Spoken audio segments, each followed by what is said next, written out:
Welcome. This is episode number 5, June the 2nd, 2022. I'm Dan. And I'm Owen. And he's Ben. Perfect.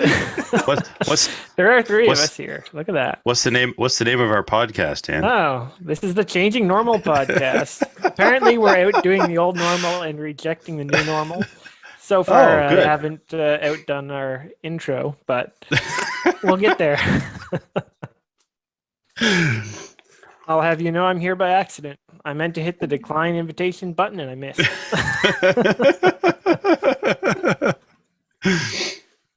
Oh, that's funny.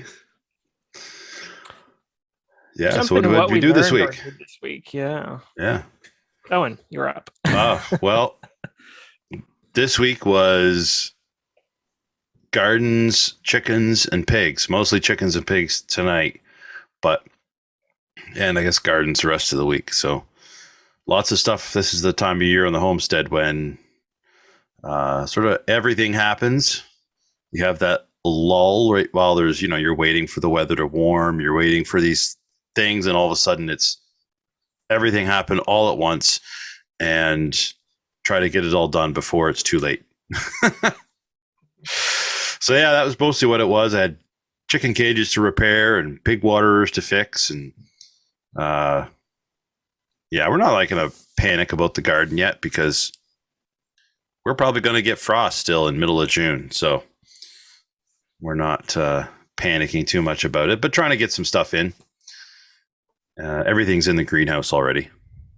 So lettuce, we're eating lettuce. We got lettuce in the aquaponics system, like nobody's business.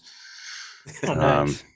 Basically, we're going to lose a bunch of it because it's growing faster than we can eat it. So,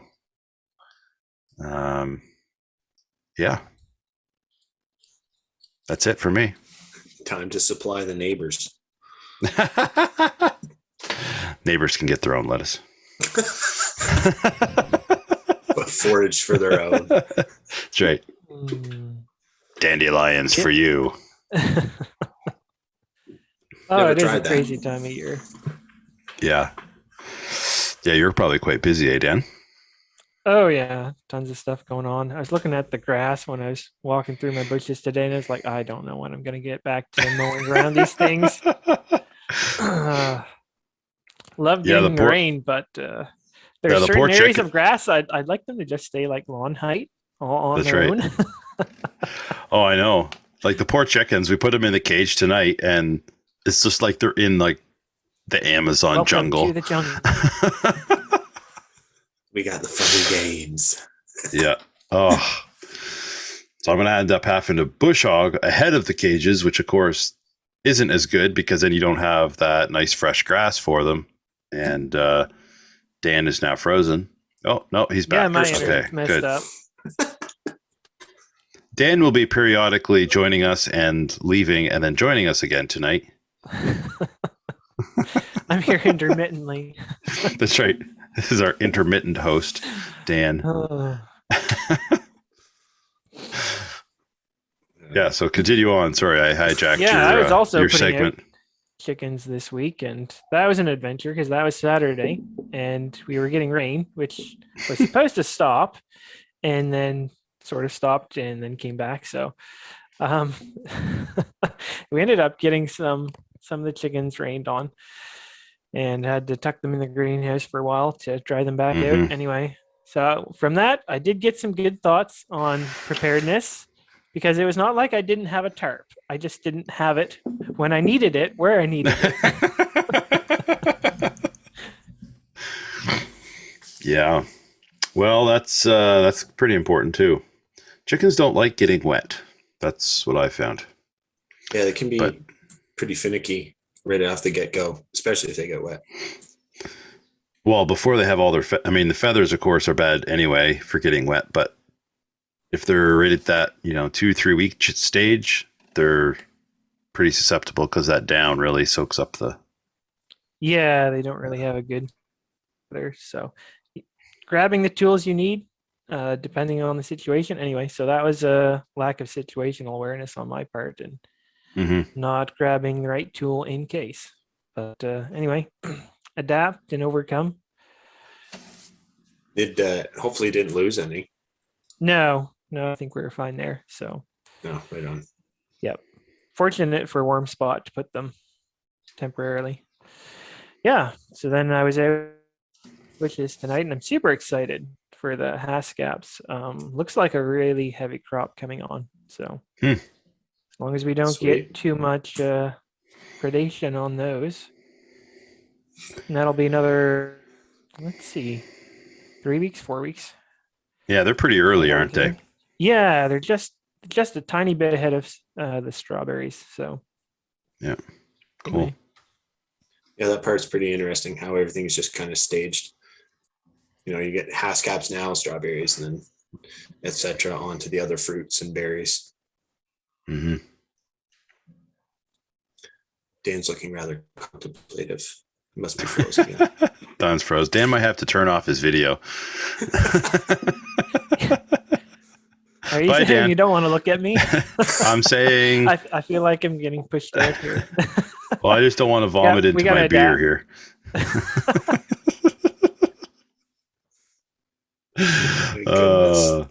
What about you, Ben?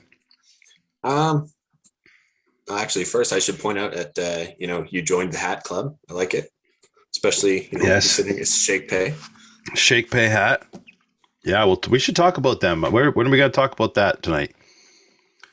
Maybe in the crypto corner. Yeah, we'll mention what we're doing with Shake Pay in the crypto corner. Sure, we can hijack that. If you're able to get Dan back. Yeah, and if we don't, oh well.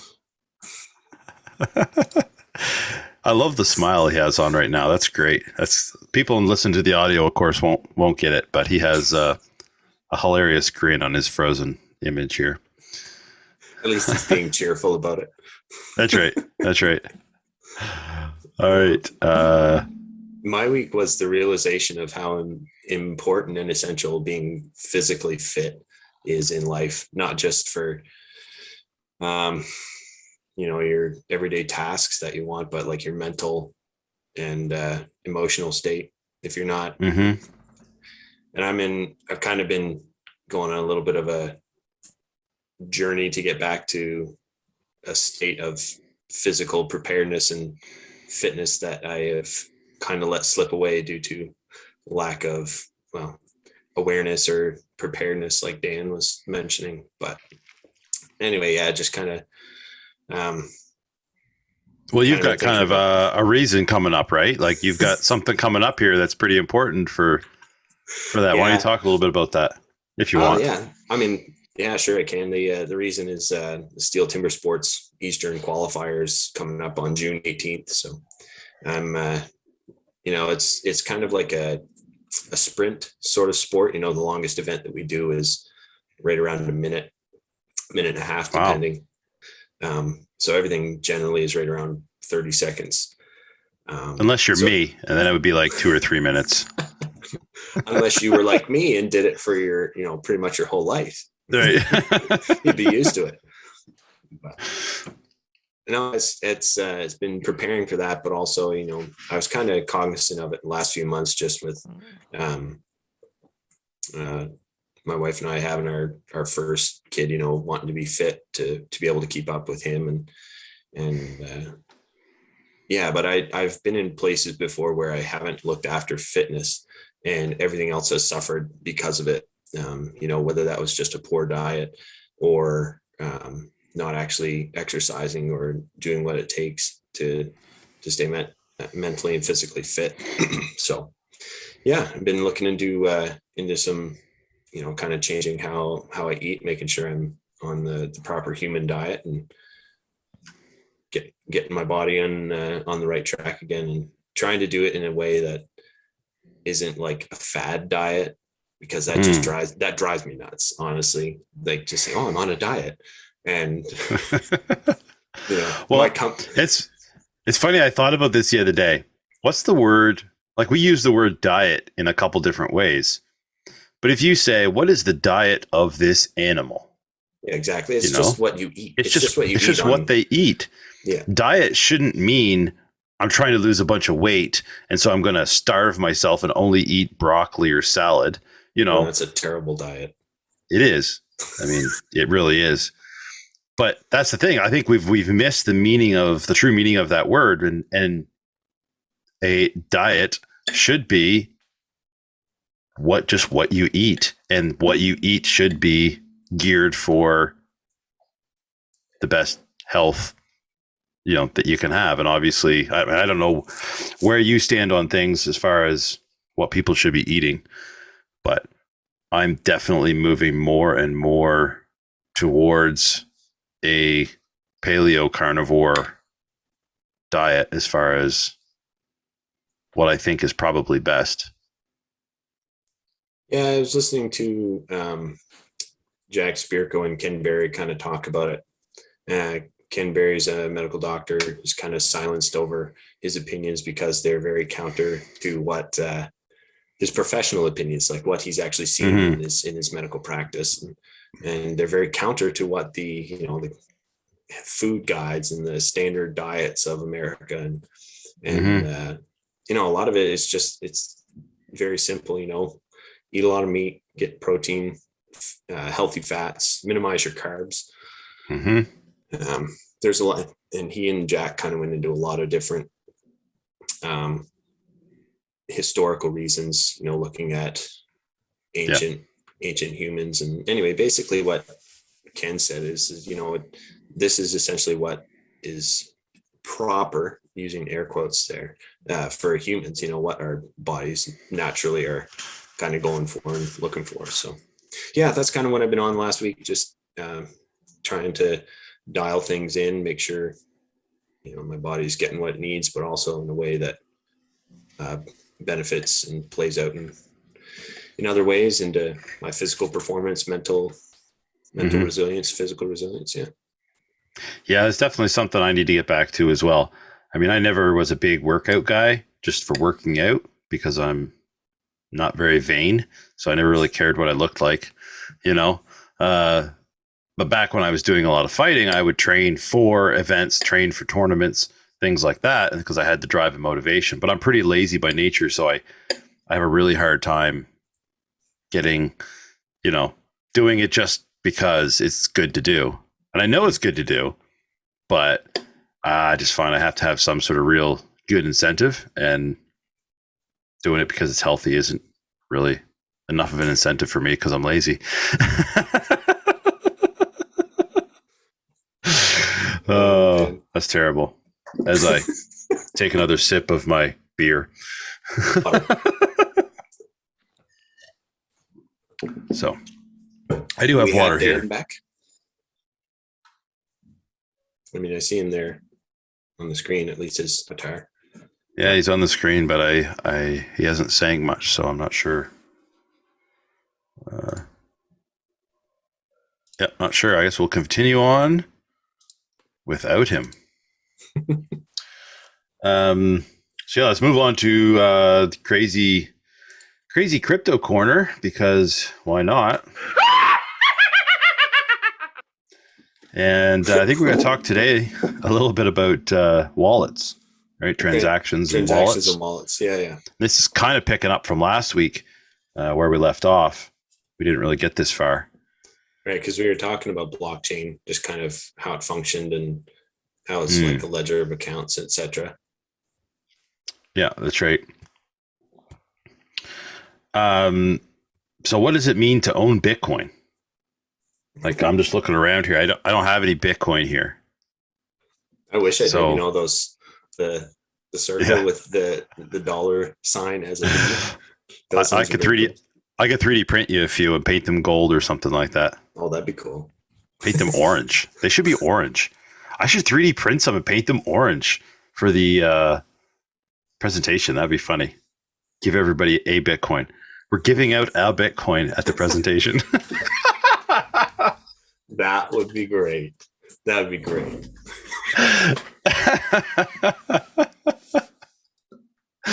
Oh, man. I hope Dan comes back. I feel like this might get off the rails. What, with me? Nah. Yeah. I can't rein a conversation in to save myself. Rabbit holes are my thing. Mm-hmm. No, but yeah. So only Bitcoin is basically owning an address on a ledger on the blockchain. Mm-hmm. Is that a fair explanation, or do you think there's a better explanation? Yeah, no, that's probably what I would go with as well. Because there's not really a way to physically own it, like you said, because it's on the blockchain and such. That public address is what the Bitcoins, air quotes again, would go to, the ones that you acquire or people send to you. Right. Because really at the end of the day, Bitcoin is money. And what is money? It's a ledger of account. Yes. Yeah. Like we talked about last week. The credits and the debits. Yeah, exactly. So those public addresses, those are visible on the blockchain for everybody to see. So anybody can go in and audit, and I can see that Ben has done very well and he has 56 Bitcoins.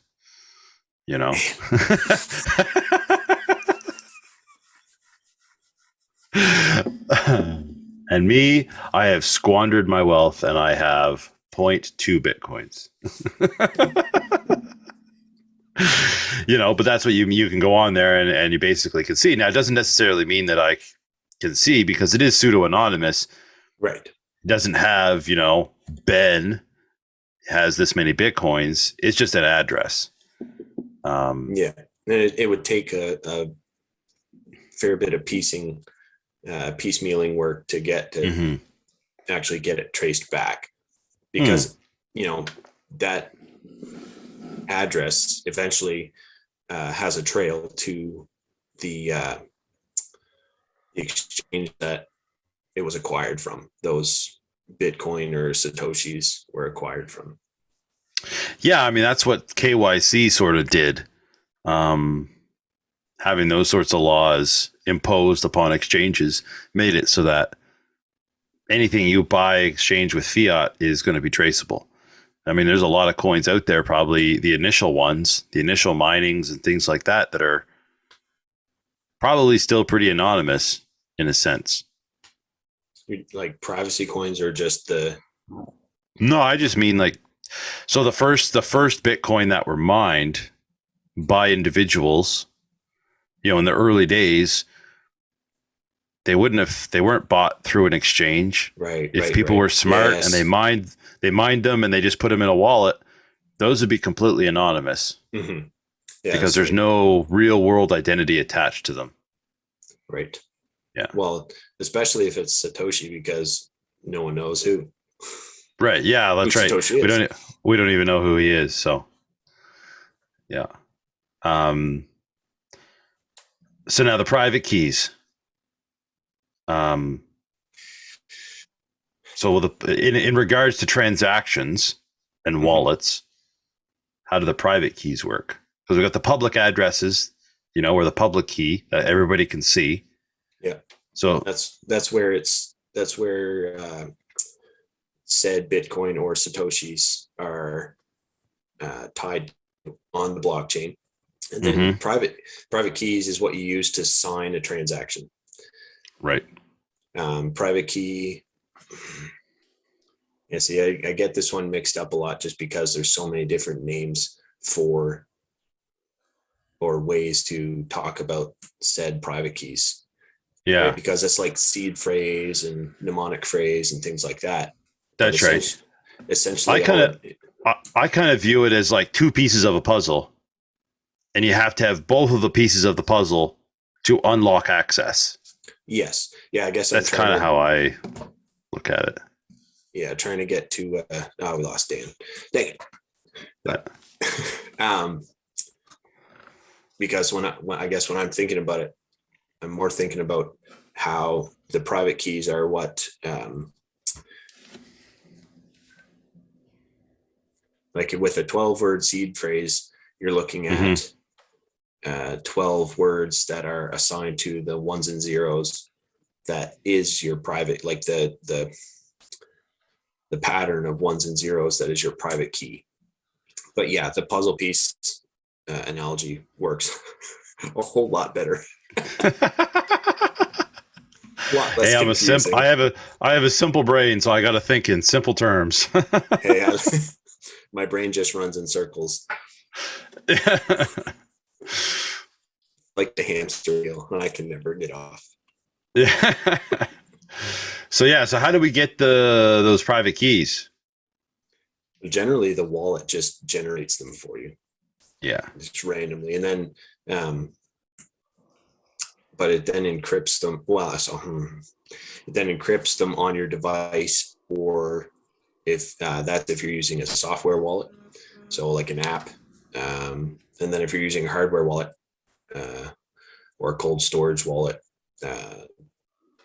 I guess a good way to compare those two is hot and cold. So a hot wallet is connected to the internet most of the time, or quite easily connected to the internet. You know, you can turn your Wi-Fi and your data off on your phone and not have it connected. But there could be screen capware or malware on your phone that you don't know of. But cold wallet, like a Ledger, which is what I have, or a Tracer, they're not connected to the internet, and you have to write down the seed phrase or the private keys that it generates, and then from there, that's you gotta depends on how you store it, but keep them private. Yeah, that's right. So let's talk about custodial versus non-custodial first before we get quite so far. So like a wallet generates and holds private keys. So if we're talking about self-custody versus very important, right? An exchange also is a wallet, right? But it just why can't I just keep my Bitcoin on ShakePay or Coinbase or Binance or whatever? Well, because you don't hold the keys, they do. So it's not in your, like, in very simple terms, it's not self-custody because it's in their custody. Right. Custody. Gotta lay off the water there, Ben. Oh, he's back. Oh, he's back. He graces us with his presence once again. Anyway, I mentioned, adapting on the fly earlier. Anyway, yeah, I was forced in, so I had to change locations, track down some better Wi-Fi. All right. So yeah, we're just talking about custodial versus non-custodial wallets, and So exchange is a bad idea. Exactly. Yeah, exactly. Because in I that leave case, all my Bitcoin on an exchange. Is there something wrong with that? Absolutely. Just hang on a second here. Just how do I there we go. Okay. And I removed Dan from the call. Yeah, only self-custody here. Yeah. This is a self-custody only podcast. But hey, what about ShakePay? Yeah, what about ShakePay? We'll wait till Dan gets back on. So when you hold your own keys, that basically makes it so it's uncensorable. If you hold someone else is holding your keys, it's much like holding it in a bank or in a I don't know, by a trusted third party. And that way you have access to it, but if for some reason they wanted to take away your access to it, you would potentially lose your money. Mm-hmm. Yeah, exactly. I guess the reason I brought up ShakePay is because, we love ShakePay, but it's still an exchange, and I'm pretty sure that they would say as well, not your keys, not your coins. Yeah, for sure. They definitely get the Bitcoin principles and sound money and self-custody sort of stuff. So they Yeah. would say get it off their exchange. Yeah, I think so. Yeah, it's kind of funny. You'd think it would be counterintuitive for an exchange to promote that, but I've never really heard them say it outright. But yeah, I guess I might be an putting words in their mouth, but they're pretty decent, pretty decently minded as far as, you know, the Bitcoin sphere and crypto. Yeah. So what about what about a what's the word I'm looking for? A decentralized exchange like Polarity.exchange. Yeah, so that's a scenario where it's a decentralized exchange, so they are not subject to the same KYC laws. They're set up kind of interesting, almost because they're like a multi-sig wallet, are they not? Or is it not truly multi-sig, but you have a wallet inside of their exchange somehow?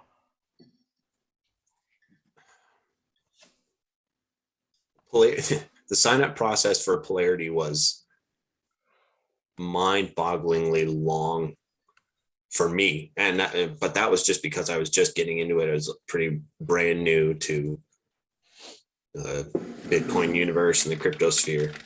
But yeah, and I know that I have multiple sets of keys. I'm pretty sure. Do I? No, I lost them in the boating accident.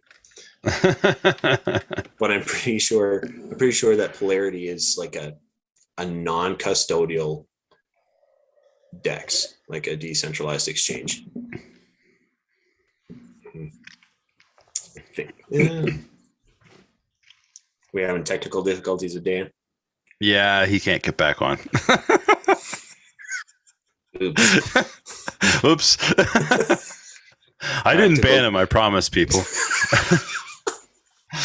Oh dear. My goodness.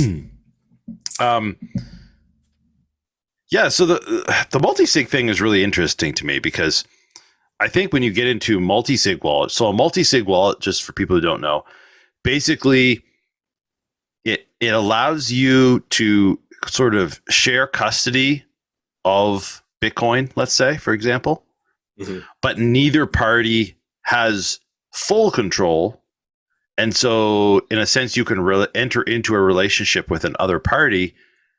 And then there's a third party that holds the key that sort of gives like a majority to one side or the other, I guess, is the best way to explain it. That's how I think of it. And that opens up a lot of interesting possibilities as far as, you know, lending or using your Bitcoin as collateral for a loan or, you know, other investment type. Or a will. Yeah, or a will. Yeah, exactly. You could will it, and it takes that third part of the key in order to actually unlock that crypto. So I think that opens up a lot of possibilities, and there'll be a lot of advances in technology in the future for that, I think. Yeah. But yeah, so that's all of it, like self-custody.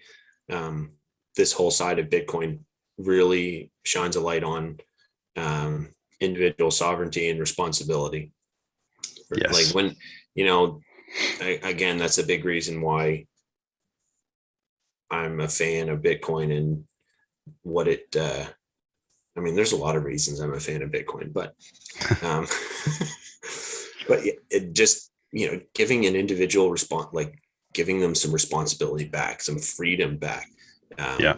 You know, but it's really interesting. I mean, we do these Bitcoin presentations in various places for people, and not everybody is this way. Most of the people we do them for are, you know, pretty pro freedom people, but you can see some lights going off sometimes when you explain to people that they're responsible for securing it, and they say, well, what if I lose, you know, my seed phrase?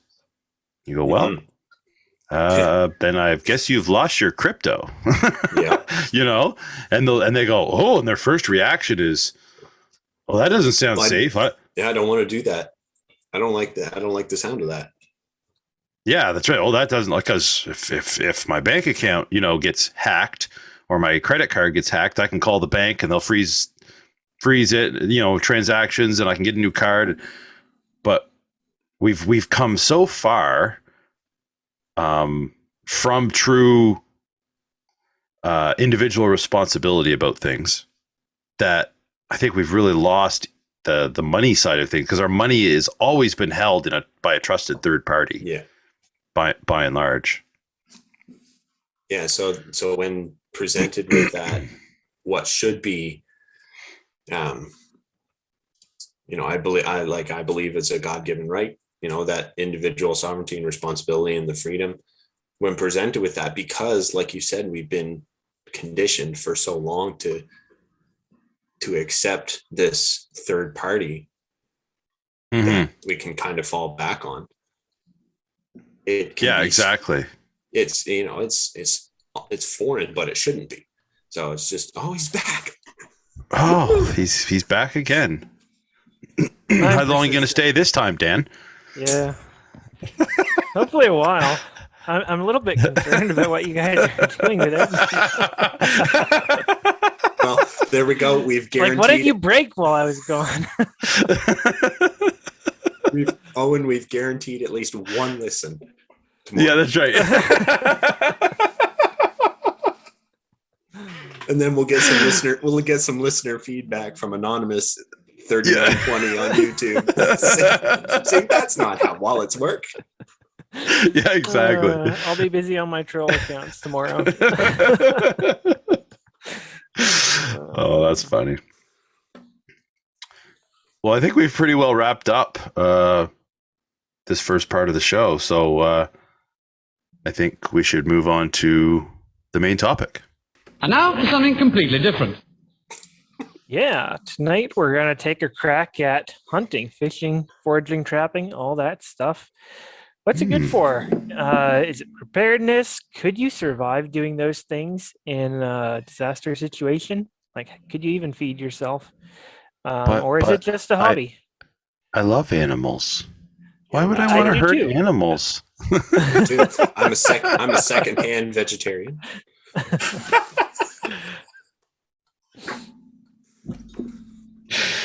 Oh dear. I think I've had a little too much sun today and not quite enough to eat.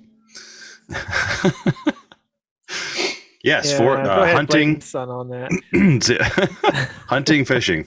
Yeah, this is a pretty cool topic, because I hear this all the time when talking to people about preparedness, or the topic of, food prices, or what happens if the grocery stores don't have my, favorite brand of no-name macaroni, and carbs. No thanks. Yeah. I love mac and cheese, but but you know what I mean? Like, people are just like, especially in the country, you get the good old boys. Meat comes from. Right. The good old boys go, well, I'm just going to hunt and fish for my food. And I go, oh yeah. So anyway, that's what we're going to talk about. Can you do it? Do you think you can do it? If it was a really serious grid down scenario. So grocery stores are no longer an option. This is worst case scenario. Well, I mean, if you're in that situation, I guess on the positive side, it is one way to lose weight.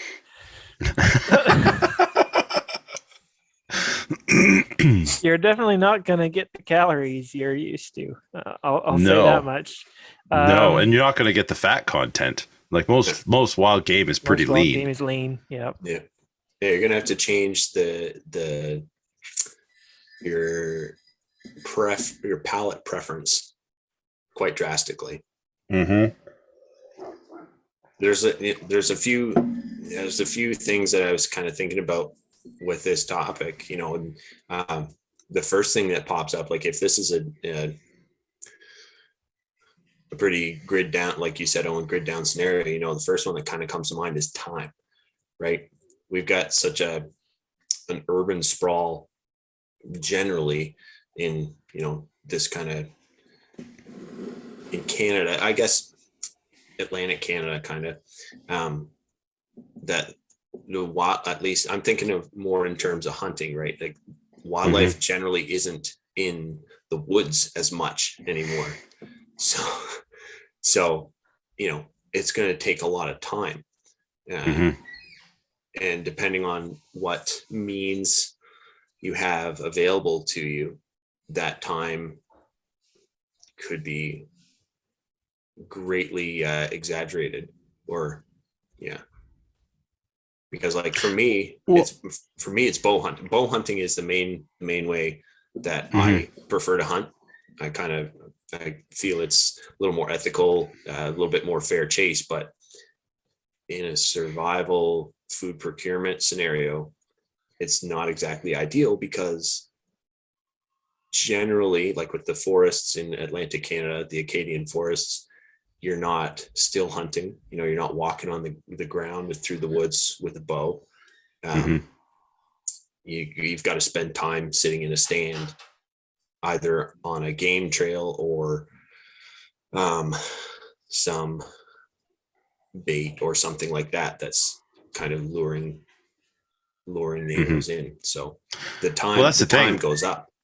Yeah, I mean, you think like 300, 400, 500 years ago, like this place, like North America, was crawling with animals.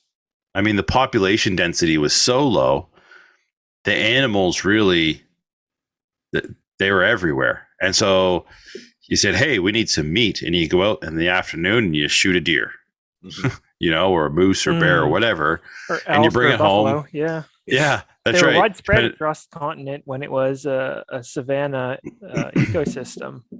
Yeah. Exactly. It's been so disrupted by our field agriculture. Exactly. And so you could do that. And I think that's when people say, oh, I'm going to hunt and fish and forage and trap.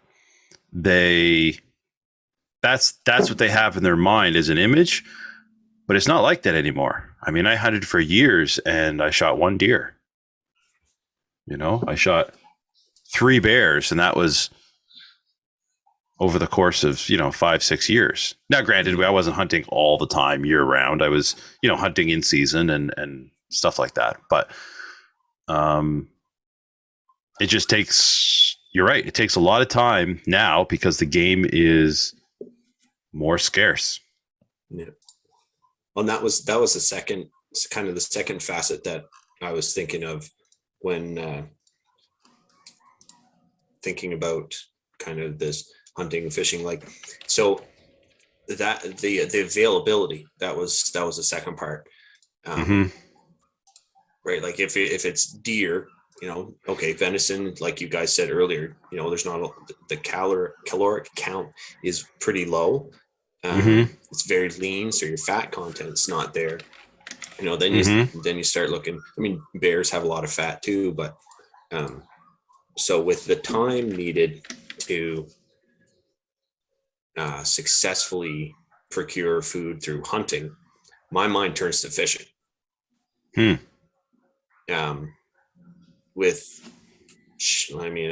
was driving by a river and saw some folks fishing there, and within 30 minutes they'd hauled out about 20, 30 fish. And bass, probably. There were some trout in there too. Okay. Yeah. But and again, that comes down to palate preference and what your tastes are. For sure. But yeah, in a survival setting, you're just or being prepared, I guess. You're putting away everything you can and stockpiling, so you're not as fussy. Yeah, I've heard a lot of guys be like, I'm just gonna get roadkill. I'm gonna eat raccoons and porcupines and whatever. Actually, porcupine might not be that bad, right? Because it's a herbivore.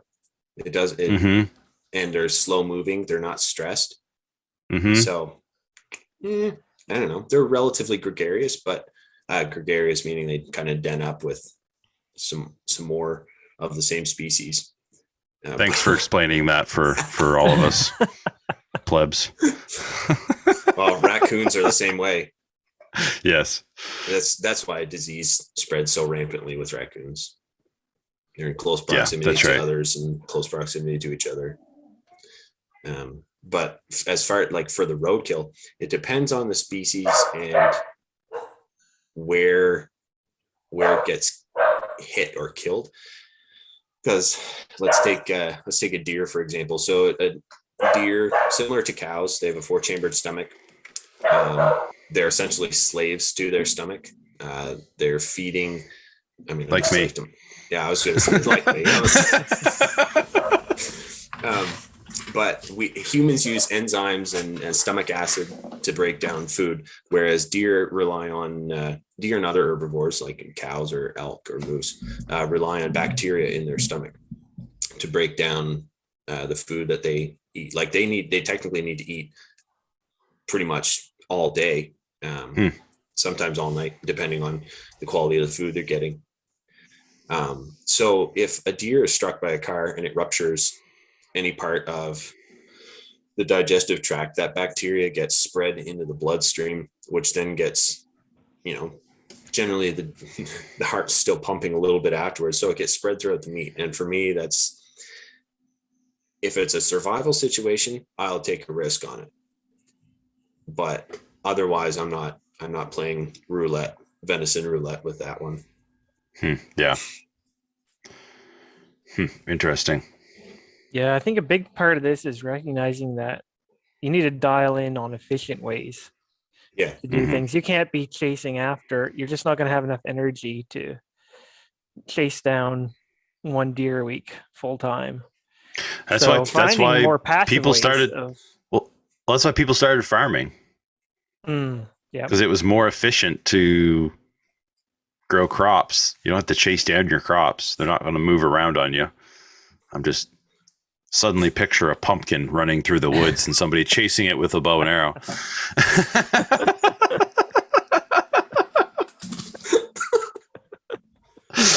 Goodness.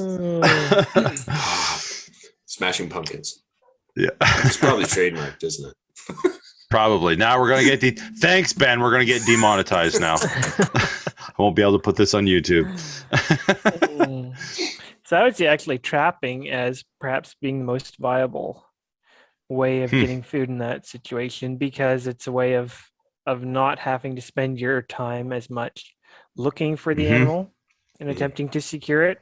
So if you have the ability to set snares or traps of some type, and then you would have that time to spend on other survival activity, probably you're going to need some time to focus on shelter and so on.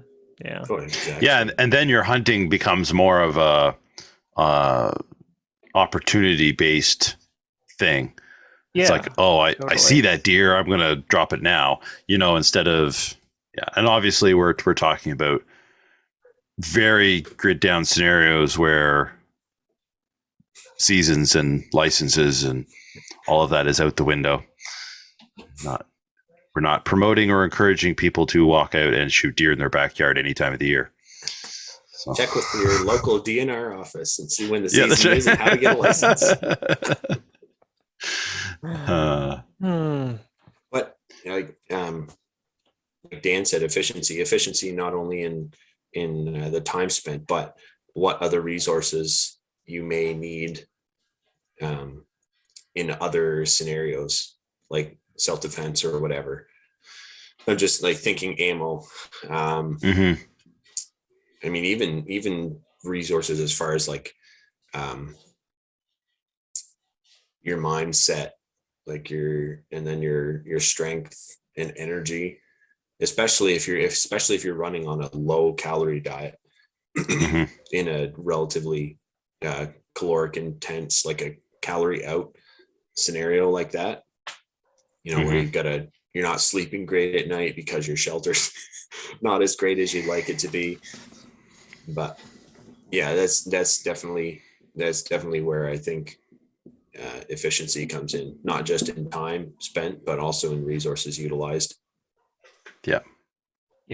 Well, there's so much of hunting now, like modern hunters have so many modern conveniences, and they may say, oh yeah, I shoot a deer every year. But if a deer is all you have to eat, you're not eating very long. No. I think about the meat that we put away for a year. it's a lot of meat. It's many deer's worth. I mean, it's not literally deer, but it's to relate it to something, wild game. I don't even think a moose would do my family for a year if that is what our primary source of food was. You would need multiple moose, and most people know what a moose is, but it's a very large animal with a very large amount of meat on it. Relatively elk sized. Yeah, that's right. And so I don't know. I look at it whenever people say that to me, oh, I'm going to hunt and fish and forage and trap. I go, man, you're going to starve. I just don't know. Like, there's so many people are going to try and do that, especially in rural areas where there's a lot of hunting tradition, and people utilize that now for their winter's meat. But they have so much other stuff to eat that it's not a main staple in their diet. Well, it's Saturday night, let's pull out some deer steaks or moose steaks, as a special thing. Yeah, and it is such a great way to change the normal of life, just to throw the podcast name in there. But like we were kind of joking about earlier, like my meat comes from the grocery store. Well, no, it doesn't. And when you actually look at the unless you're buying from a local farmer or raising it yourself or hunting for it or fishing and trapping, foraging, those are the more ethical ways of doing it. For being concerned about what is normal as far as the ethical side of food procurement, there, things happen, things happen, a branch gets in the way, something like that, and it's not quite as quick as it needs to be. But yeah, that's kind of, it's such a great way to broaden the horizon and open yourself up to this next step in. And it's also a great way of furthering your personal development, in my mind.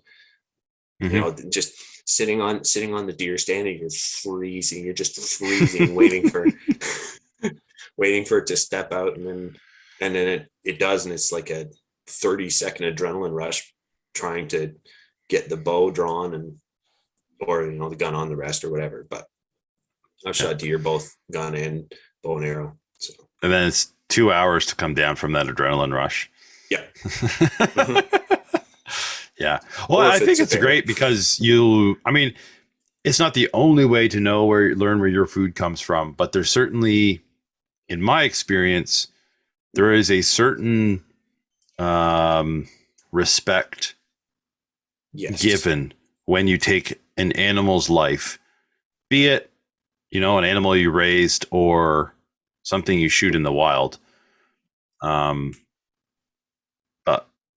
I know there's just something about that to me helps people really acknowledge and understand this is, it's fine. I don't think it's immoral to kill an animal and eat it. But there is a certain kind of understanding of, I'm going to be ethical in how I utilize this animal. I'm not killing it for fun. I'm not killing it just to leave it lay.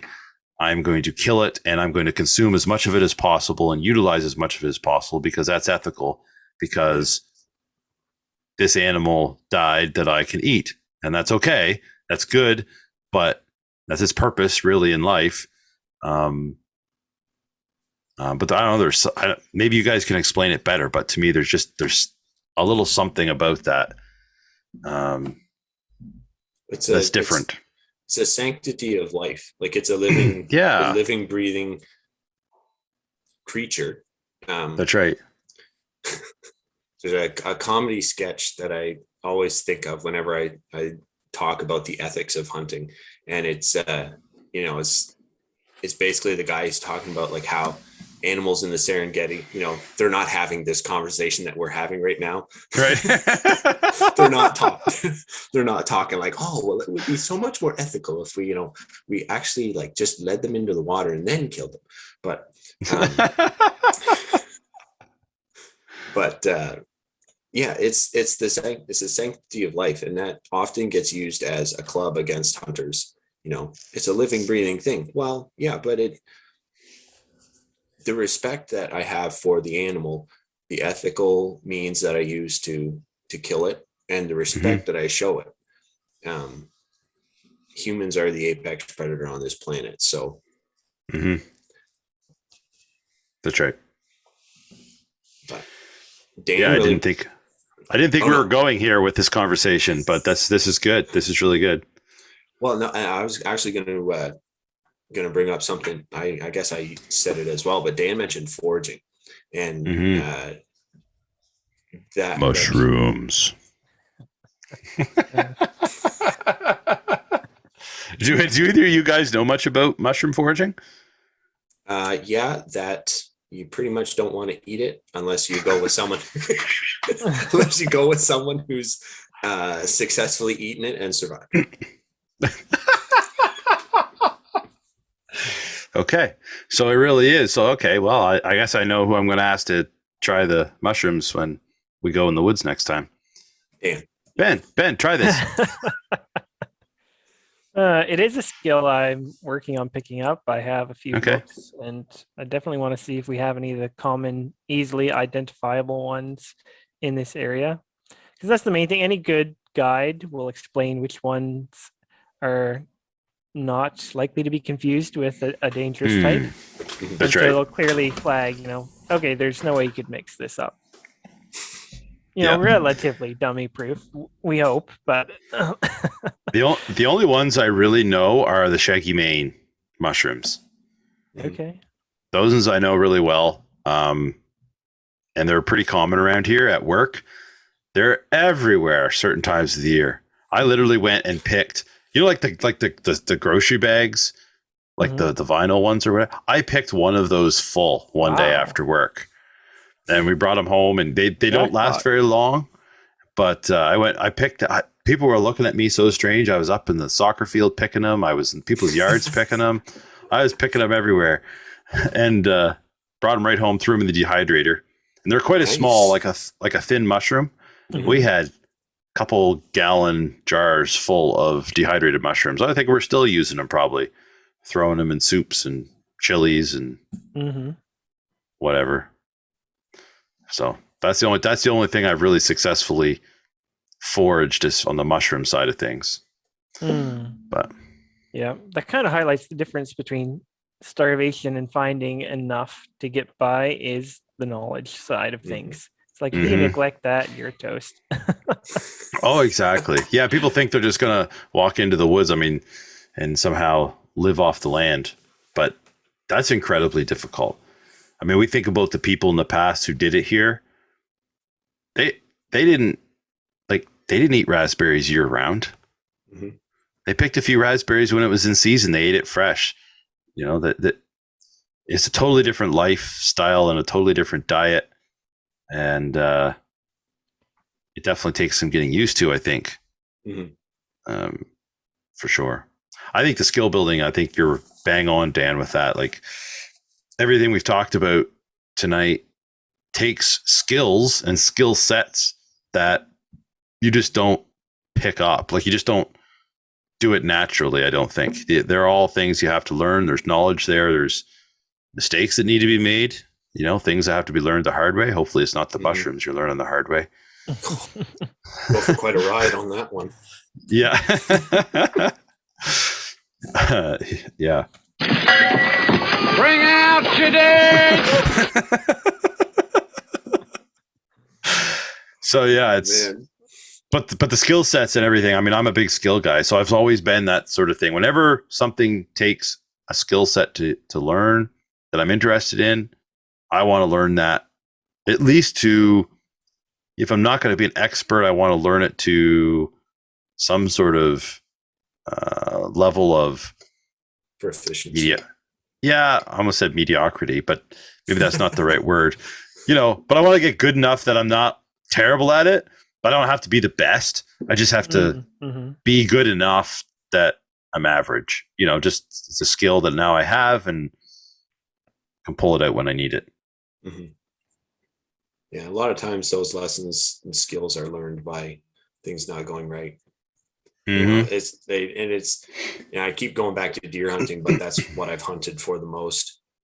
And it's just the deer's senses and how it's so in tuned, like, because it's technically a prey, right? So just, you look at an animal and you can figure out what its most prominent senses are. Like a deer's nose is this long and their ears are this big. So they're better to hear you with, my dear. But like, you just the slightest non-natural sound or a movement, and then the deer's gone and you're busted. And it's like, okay, well, there's a lesson right there. Yeah, that's right. Not to mention the time spent, like, you acquiring that skill and becoming proficient at it. Like I've lost count of how many hundreds, if not thousands, of arrows I've shot to getting my bow tuned in and making. And I mean, it goes the same for gun hunting as well. You got to make sure that the equipment you utilize is efficient and ethical. Yeah, I just use a knife. Okay. If you're going after crocs, I want no part of that. I don't have to worry about sighting it in or using up ammo. I just, naked in the woods with a knife. Dropping it out of trees onto deer. That's what the bobcat does. Yeah. My word.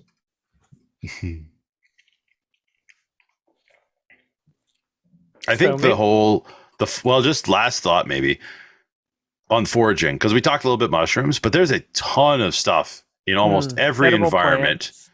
Edible plants, berries, even some insects, like other things that we wouldn't normally think of as food, but in a survival situation, they're fair game. I really love Les Stroud. Like, that guy was incredible. And the shows he puts on, I still go back and watch a lot of Survivor Man. Once in a while, I'll get on a big kick and we'll watch as a family a whole bunch of them. But because the stuff he did was pretty practical, because he was actually doing it. But it's always interesting to me when he'll say, "Oh, I'm so tired. I'm so hot." He doesn't say I'm so hungry, but I have no energy. I feel the lack of calories in my system. And then he'll eat like a scorpion or some little bug or something like that. And he'll be just like, "Oh, I have so much energy now." And, I can just feel the energy, in my body. And you're like, you just ate a grub. Like,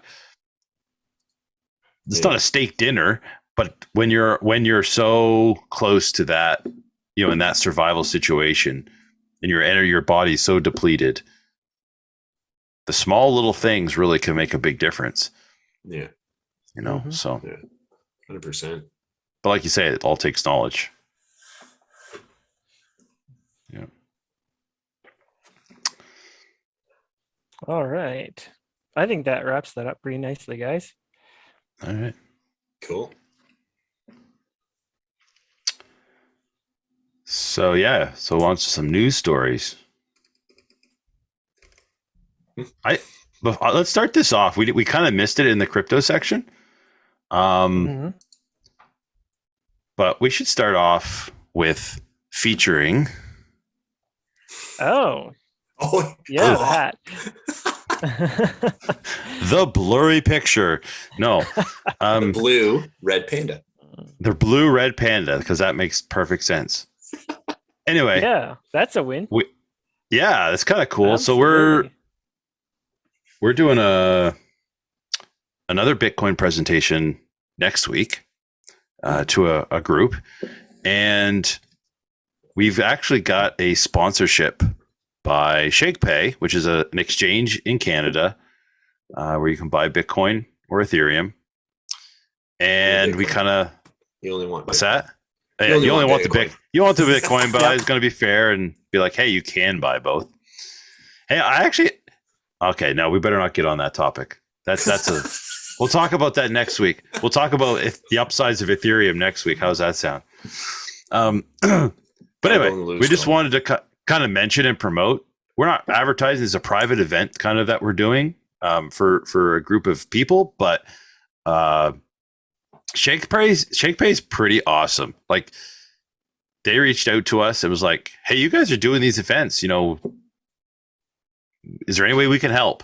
You know, and I contacted them and we chatted with the guy, and they're like, yeah, we can give you this, we can give you that, we can do this, that, you know, all these different things. And so for these events anyway, we got all these, they sent us these cool ShakePay hats, really nice hats, and some stickers, things like that. We're going to be giving out at our next presentation. So I'm sure nobody at ShakePay is listening to this, but it's a shout out to ShakePay for being a pretty awesome company, I think. And I mean, if there's like perks of the platform. Yeah. Sats every day, shake your phone. Yeah. Like, as simple as that. It takes like 30 seconds. Yeah. You know, then their customer support is, in my experience, has been very quick, very proficient, and cordial. Like, it's like you're chatting with a buddy, like we're chatting here tonight. Yeah, I had someone this past week that I was helping with get set up, and they had gone through the process, and they went to send, like, do their first transaction to their wallet, and they got an error message. And they didn't know why, and I didn't know why. We tried a different wallet. We tried a bunch of different stuff. I was like, I'm sorry, I just don't know. It doesn't seem like it's anything you've done wrong. Better fire off a support ticket to ShakePay. And that was like Sunday night, Saturday night, something like that. Monday morning, first thing, they had a message saying, hey, this was a technical little glitch on our end and on your account, and it's all fixed up and you're good to go. Sweet. You know, and off they went. So yeah, it's pretty good. Yeah. And the vase, I mean, sorry, go ahead. I didn't mean to cut in. No, go for it. All right. Please. So we're definitely grateful to ShakePay, and they're definitely one of the coolest and easiest to use exchanges. I love the interface. Mm-hmm. We've got another win this week. We're looking at the stock to flow model that's predicting Bitcoin at 500,000 after the 2024 halving of the block size reward. So this is going to be really interesting to see if that model holds up. And I think this is based on the previous halvings that have happened since Bitcoin's inception in 2009. We've had 3, I believe. Yeah. Yep. So this is going to be the 4th in 2024. So is what the pattern we've seen, is that going to hold up? It's going to be really interesting. It'll be interesting to see how much lead up to that there is as well. Like, I don't really anticipate, it's 2024, boom, and the price goes straight up. Oh, yeah. Yep. I think we'll see a leading up to it, to kind of through that process. Yeah, So usually you see that that incline in the chart for a year and a half, probably before the actual halving event. So it is anticipated usually in the market. Yeah, and that's in that episode he talks about how the stock to flow model anticipated a spike after the 2020 halving, and it did. What episode? It's from the Bitcoin. What is it? This was another podcast you were listening to. Yes. It's another podcast I was listening to, but it's basically it's like Bitcoin news and crypto alerts, I think, is what that's his. It's like a 20 to 30 minute episode, and he just blitzes, which is what we try to do, but fail every week. Yeah, usually it's being an hour. Yeah, it's crypto news alerts is what the show is. Okay. So shout out to him for the episode there. It's pretty cool. Sweet. Yep. Lightning Network is another win, as we've been seeing that expand. And this is a cool headline. The capacity of the Lightning Network is now over 3.9 thousand Bitcoin. So that's basically the Bitcoin liquidity available for transactions. on the lightning. Yeah. It's over $156 million. Wow. Yeah, well, they're almost up to the point where I'll be able to transact.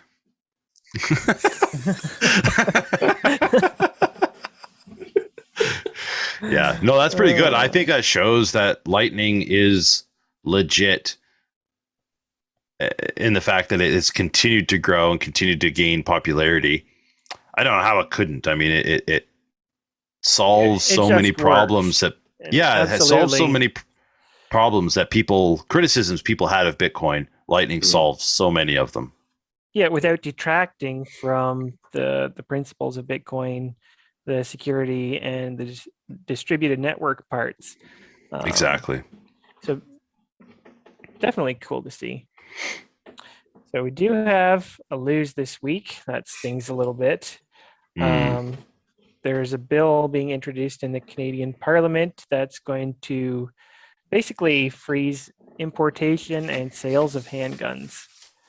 Yeah. So that's another blow against freedom and the ability to own tools such as firearms. And not just firearms. We definitely anticipate that this is going to pass. It's not really in question. Yeah, and it's much bigger. Well, sorry, Ben, go ahead. Well, no, I was just going to, I was reading through the bill, and the part that really stuck out was that imitation air guns and air guns that shoot over 330 or 550 feet per second as well fall under this legislation. Yeah. So, no, it could kill things like airsoft potentially. Certainly having a pretty heavy effect on them. There's also a lot of other stuff. I haven't actually read through the bill, but some of the things I've heard, it's going to have an effect on magazine capacity. It's going to have greater than 5. Yeah, it's going to have something that will basically prevent future governments from rescinding prohibitions against firearms by order in council. So an order in council is sort of it's basically a way that governments can put a law into place without actually having to go through the legislative process. It's like an executive order in the States that the president would do. And that's they're basically trying to make it so that future governments, conservative governments or whoever, can't undo their work by simply making an executive order that'll force them to go through a legislative process, which has a much lower chance of succeeding and can be discredited much more easily.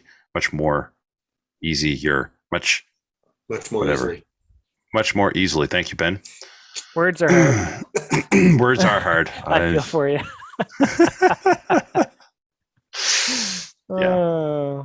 So yeah, that's pretty big news, and I don't know. I don't have much hope for that, but getting that canceled, if they can awake the airsoft community, perhaps they stand a chance at getting some changes or modifications from that side of things. But I don't know. We'll see.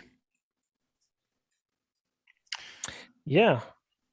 Well, we'll hope for better wins and fewer losses next week. Yes. In the meantime, check out our landing page.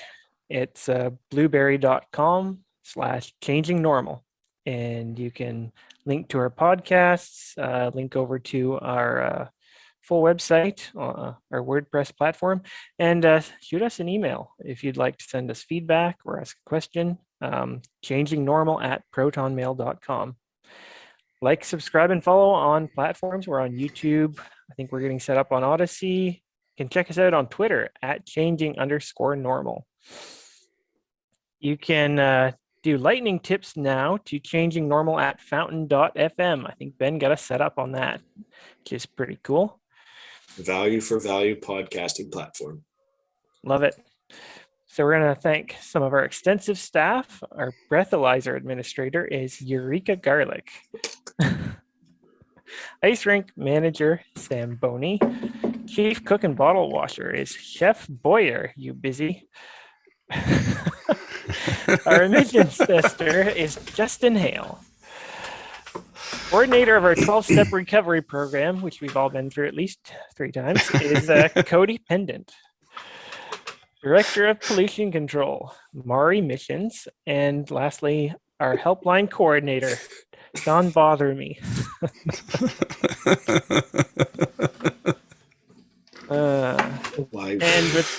And with that, remember to start your troubleshooting by unplugging the router. And also, we thank you for listening. So get out there, create your own new normal every day. See you later, folks.